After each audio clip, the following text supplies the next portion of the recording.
Bangkok के एक मशहूर होटल होटल ग्रैंड हयात के अंदर 6 लोग मीटिंग करने के लिए रूम नंबर 502 में इकट्ठा होते हैं। इन 6 लोगों में 3 औरत होती है और 3 मर्द होते हैं। ये 6 के 6 लोग रूम के अंदर जाते हैं, रूम को अंदर से लॉक करते हैं। उसके बाद 24 घंटे बीत जाते हैं लेकिन कोई भी बाहर नहीं आता है। तब वहाँ पर होटल का स्टाफ जाता है, रूम को खोलता है और जब खोल कर देखता है तो पूरा चौंक जाता है, क्योंकि वहाँ पर उन 6 के 6 लोगों की लाश पड़ी हुई थी। तो आखिर कौन थे ये 6 लोग और कौन सी मीटिंग करने के लिए यहाँ पर आए थे? और सबसे बड़ा सवाल, कौन इन लोगों को मारकर चला गया? इस पूरी घटना को जानेंगे हम आज की वीडियो में आगे बढ़ने से पहले आप लोगों से एक रिक्वेस्ट है, अगर आप चैनल पर पहली बार आए हो तो चैनल को सब्सक्राइब जरूर से करें, ताकि जब भी हमारी कोई नई वीडियो आए उसका नोटिफिकेशन आपको मिलता रहे।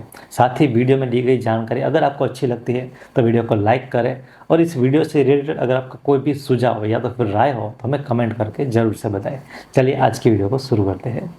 तो बात है 15 जुलाई की। 15 जुलाई के दिन बैंकॉक के होटल ग्रैंड हयात के अंदर एक महिला रूम नंबर 502 में चेक इन करती है। महिला का नाम होता है मिसिज चोंग। ये जो मिसिज चोंग है वो अमेरिका की नागरिक होती है। वहाँ से वो यहाँ पर स्पेशल मीटिंग करने के लिए आई होती है। अब थोड़ी देर के बाद उसी होटल में उसके नीचे वाले फ्लोर पर 4 लोग और चेक इन करते हैं। इनमें से 2 लोग हस्बैंड वाइफ होते हैं और ये सब लोग अलग अलग रूम में चेक इन करते हैं। फिर थोड़ी देर बीतने के बाद वहाँ पर एक और आदमी आता है, जो कि वहाँ पर चेक इन नहीं करता है, ना ही कोई रूम रखता है, लेकिन वो एज अ गेस्ट आता है और वो ये जो बाकी के जो 4 लोग थे उनके साथ ठहरता है, जिसका नाम मिस्टर थान होता है। अब थोड़ी देर बीतने के बाद जो महिला 502 में रुकी हुई थी वो होटल के स्टाफ को कॉल करती है और कहती है कि मुझे लंच चाहिए और मेरे कुछ गेस्ट भी आने वाले हैं, तो उनके लिए भी मुझे लंच चाहिए, साथ ही कुछ चाय भी चाहिए। तो वेटर वहाँ पर चाय और लंच लेकर आता है। लंच में फ्राइड राइस और सूप मंगाया हुआ था और साथ में 6 कप चाय मंगाई हुई थी। वेटर वहाँ पे आता है और कहता है क्या मैं ये सारी चीज़ें सर्व कर दूँ? तो महिला कहती है नहीं, यहाँ पर मेरे अभी गेस्ट आने वाले हैं और जब आ जाएंगे तब मैं सर्व कर लूँगी, आप चले जाइए। इतनी बात होने के बाद वेटर वहाँ से चला जाता है। थोड़ी देर के बाद वो जो बाकी के जो 5 लोग थे जो नीचे ठहरे हुए थे वो यहाँ पर रूम नंबर 502 में आ जाते हैं। आने के बाद रूम के अंदर दाखिल होते हैं। रूम अब अंदर से लॉक हो जाता है। अब इसके बाद रूम के अंदर क्या होता है किसी को कुछ भी पता नहीं होता है। 24 घंटे बीत जाते हैं लेकिन कोई भी वहाँ पर रूम से बाहर नहीं आता है और ना ही बाहर का कोई अंदर जाता है। अब क्योंकि जो महिला वहाँ पर 502 में रुकी हुई थी वो सिर्फ 24 घंटे के लिए ही रुकी हुई थी, उसको चेकआउट करना था। तो ये बात याद दिलाने के लिए जो होटल का जो स्टाफ है वो उसको कॉल करता है। जब कॉल करता है तो वहाँ से उनको कोई भी जवाब नहीं मिलता है, कोई भी उसका कॉल नहीं उठाते हैं। 2 बार 3 बार ट्राई करते हैं लेकिन फिर भी वहाँ से कोई भी जवाब नहीं आता है। तब जो होटल का स्टाफ है वहाँ पर जाता है, रूम को नॉक करता है, लेकिन वहाँ पर भी उनको कोई जवाब नहीं मिलता है। अब होटल का स्टाफ मैनेजर के पास जाता है और ये सारी घटना जो होती है उसको बताता है। तो मैनेजर उनके साथ आता है और मास्टर की भी लेके आता है। मास्टर की से रूम को खोला जाता है। जब रूम को खोलते हैं तो सारे के सारे लोग चौंक जाते हैं, क्योंकि वहाँ पर वो जो 6 लोग अंदर गए थे वो वहाँ पर मरे हुए पड़े हुए थे।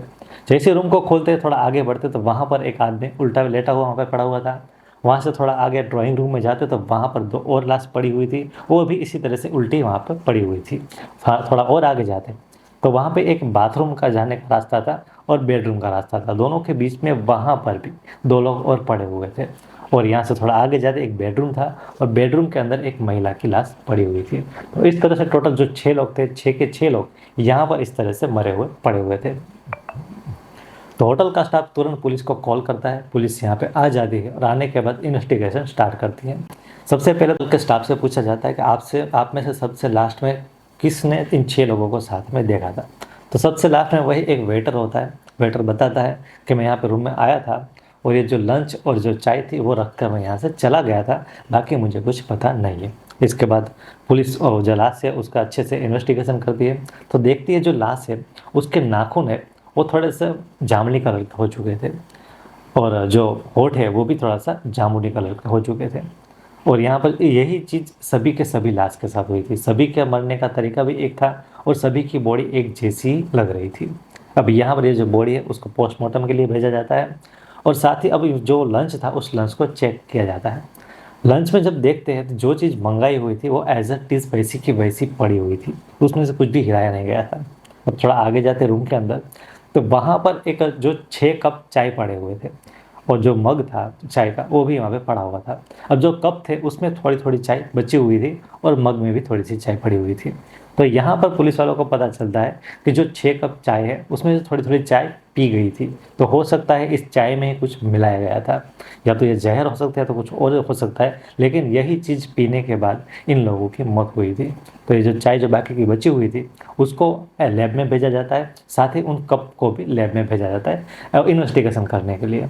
अब थोड़ी देर के बाद जो लास्ट लोग हॉस्पिटल भेजी थी वहाँ से पोस्टमार्टम की रिपोर्ट भी आती है। रिपोर्ट में ये आता है कि जो सारी लाश है उन लोगों का जो मरने का जो रीज़न है वो पॉइज़न है, और पॉइज़न में कोई और पॉइज़न नहीं है, वो है साइनाइड। साइनाइड सबसे खतरनाक जहर आता है और उसी जहर से इन लोगों की मौत हुई थी। तो अब यहाँ पर सवाल उठ रहा था कि आखिर ये लोग कौन थे और इन लोगों के पास साइनाइड कहाँ से आया था। कहीं ये तो नहीं था कोई बाहर से आया और इन लोगों को मारकर चला गया, या तो फिर ऐसा तो नहीं है कि इन सब लोगों ने साथ में मिलकर सुसाइड कर लिया। अब जब यहाँ पर इन्वेस्टिगेशन स्टार्ट होती है तो एक और बात यहाँ पर खुलकर बाहर आती है, वो ये कि यहाँ पे जो बाकी के जो 4 लोग थे वो 4 लोग यहाँ पर घूमने फिरने आए हुए थे। वो तुरंत चेकआउट नहीं करने वाले थे। उन्होंने कुछ दिनों के लिए रूम को रखा था, साथ ही अपने लिए गाइड को भी बुक करके रखा हुआ था और कुछ कैब भी बुक करके रखी हुई थी। तो ऐसे में अगर ये लोग यहाँ पर सुसाइड करने के लिए ही अगर आए हुए थे तो ये लोग ये सारी चीज़ें बुक नहीं करते। तो यहाँ पर ये जो थियरी थी वो इसी को यहीं पर छोड़ देते कि नहीं भाई ये लोग सुसाइड तो नहीं कर सकते, क्योंकि अगर सुसाइड करने वाले होते तो ये कुछ भी चीज़ ये लोग बुक नहीं करा दे।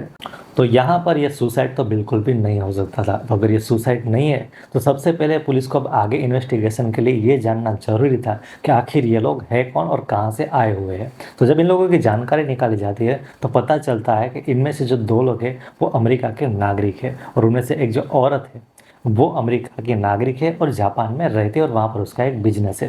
साथ ही बाकी के जो 4 लोग हैं वो वियतनाम से आए हुए थे। अब इस बात का जब पता चलता है तो अमेरिका की एम्बेसी और वियतनाम की एम्बेसी इन लोगों को भी जानकारी दी जाती है कि आपके जो नागरिक है वो यहाँ पर आए हुए हैं और उनकी इस तरह से मौत हो चुकी है। तो यहाँ पर ये लोग भी अब इन्वेस्टिगेशन में जुट जाते हैं। तब जब इन्वेस्टिगेशन आगे बढ़ता है तो पता चलता है कि ये जो औरत होती है मिसिस चोंग, उसने अपने वहाँ पर जो बिजनेस के साथ साथ एक अस्पताल भी बनाना चाहती होती है। तो अस्पताल बनाने के लिए उसको कुछ पैसों की ज़रूरत होती है और पैसे के लिए उसने कुछ इन्वेस्टर भी ढूंढे हुए होते हैं। तो जो बाकी के जो 5 लोग हैं वो इन्वेस्टर होते हैं जिन लोगों ने इसके अस्पताल बनाने के लिए पैसा दिया हुआ होता है। अब पैसा जो दिया उसको काफ़ी ज़्यादा टाइम हो चुका था, लेकिन अभी तक अस्पताल ना तो बनकर रेडी हुआ था और ना ही ये औरत अभी तक इनका पैसा वापस कर रही थी। तो ये जो बाकी के जो 5 लोग थे वो इन्वेस्टर होते हैं। इन लोगों ने इसके अस्पताल बनाने में काफ़ी ज़्यादा पैसा इन्वेस्ट किया हुआ होता है। तो अब कुछ समय बीत जाता है लेकिन फिर भी अभी अस्पताल बनकर तैयार नहीं होता। ऐसे में जो इसमें से जो हस्बैंड वाइफ होते हैं उन लोगों ने $4 लाख इन्वेस्ट किया हुआ होता है। तो वो इस महिला से कहते हैं कि आप फटाफट से अस्पताल का निर्माण करा दीजिए या तो फिर हमारे जो पैसे हैं वो हमको वापस दे दीजिए। लेकिन यहाँ पर ये जो मिसिस चोंग होती है वो अभी इस तरह से कुछ भी पॉसिबल नहीं हो पाता है उससे कि अस्पताल को फास्ट करवाए या तो फिर पैसा वापस दे सके। जब इस बात का इन दोनों को पता चलता है तो वो लोग कोर्ट में जाते हैं और केस कर देते हैं। जब ये केस होता है तो मिसिस चोंग इन लोगों से एक रिक्वेस्ट करती है और कहती है कि हम लोग कोर्ट से बाहर कहीं मिलते हैं और मीटिंग करते हैं, और वहाँ पर जाने के बाद कुछ हम बैठकर इस बात का हल निकाल कर लाते हैं कि आखिर आगे हमको करना क्या है। तो जो इन्वेस्टर होते हैं सारे के सारे इन्वेस्टर इस बात को मान जाते हैं और यहाँ पर बैंकॉक में इस होटल के अंदर रूम नंबर 502 में एक मीटिंग करना तय करते हैं। तो ये लोग यहाँ पर इसी मीटिंग के लिए आए हुए होते हैं। अब इसके बाद जब और भी इन्वेस्टिगेशन होती है और यहाँ पर होटल के स्टाफ से बातचीत होती है, कुछ पूछताछ होती है, तो वहाँ पर एक और बात निकल कर बाहर आती है कि जो वेटर है वो कहता है कि जब मैं पहली बार इस औरत के रूम में गया था और वहाँ पर मैं चाय लेकर गया था तो उन औरत ने मुझसे कहा था कि मुझे आप सर्व कर दीजिए। तो मैंने उन लोगों को चाय बनाकर सर्व करके दी थी। लेकिन जब मैं दूसरी बार वहाँ पर गया था तो उस टाइम पर मैंने खुद उनको पूछा था कि क्या मैं सारी चीज़ें सर्व कर दूँ, लेकिन उन्होंने मुझे मना किया था।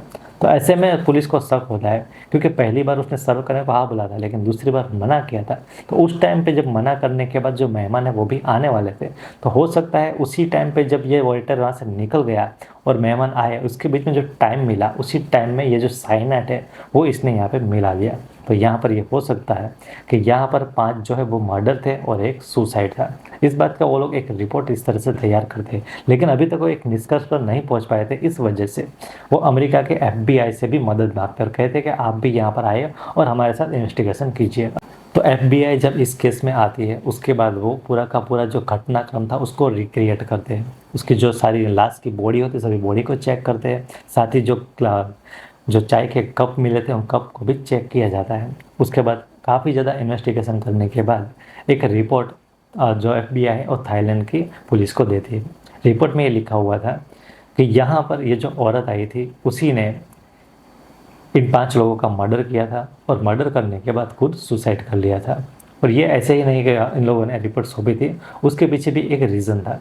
रीज़न ये था कि जो बाकी की जो 5 लाश थी उसमें से जो पहली जो आदमी जो मरा था वो आदमी अपने आप को बचाने के लिए बाहर की तरफ जा रहा था जो कि दरवाजे के पास गिर गया था। तो मतलब ये था कि उसे जब पता चला कि मुझे जहर दिया गया और जहर का जैसे असर हो रहा था वो अपने आप को बचाने के लिए रूम के पास गया, शायद कुछ मदद वो बाहर से मांग सके।